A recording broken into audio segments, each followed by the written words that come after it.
திண்டுக்கல் மாவட்டம் சிறுமலையில் ஏர்கன் வைத்து விளையாடிய பொழுது 17 வயது சிறுவன் வயிற்றில் தோட்டா பாய்ந்த சம்பவம் பரபரப்பை ஏற்படுத்தியுள்ளது. சிறுவன் கையில் ஏர்கன் வந்தது எப்படி?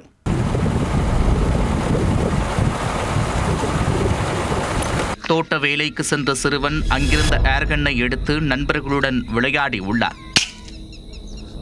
அப்போது தவறுதலாக துப்பாக்கி வெடித்த பேரதிர்ச்சி சம்பவம் நிகழ்ந்துள்ளது. தோட்டா பாய்ந்த சிறுவனுக்கு நடந்தது ஏன்? திண்டுக்கல் மாவட்டம் நத்தம் அருகே உள்ள பெரிய மலையூரைச் சேர்ந்த 17 வயது சிறுவன் சிறுமலை லொயலா எஸ்டேட்டில் தோட்ட வேலை பார்த்து வந்தார். தோட்ட வேலையை முடித்துக் கொண்டு அதே பகுதியில் வசிக்கும் சிறுவர்களுடன் கூட்டு சேர்ந்து விளையாடி வந்துள்ளார். இந்நிலையில் கடந்த 28ஆம் தேதியன்று சிறுவர்கள் இருவர் விளையாடிக் கொண்டிருந்தனர்.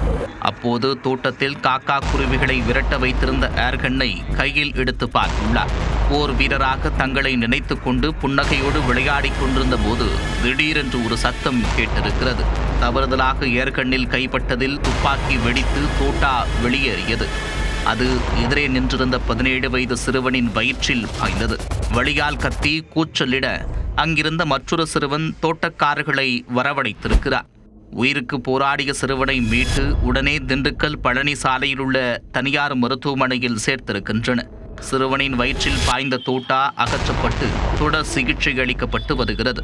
ஆனால் இந்த சம்பவம் 2 நாட்களாக காவல்துறையினருக்கு தெரியாமல் போயிருக்கிறது.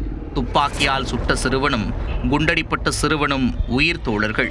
தெரியாமல் நடந்த அசம்பாவிதம் என்பதால் பெரியவர்கள் புகாரளிக்காமல் விட்டுள்ளனர். இருப்பினும் தாமதமாக தெரிய வந்ததால் காவல்துறையினர் அது குறித்து விசாரணை மேற்கொண்டு வருகின்றனர். ஏர்கன் வைத்து விளையாடிய பொழுது 17 வயது சிறுவன் வயிற்றில் தோட்டா பாய்ந்த சம்பவம் திண்டுக்கல்லில் அதிர்ச்சியை ஏற்படுத்தியுள்ளது.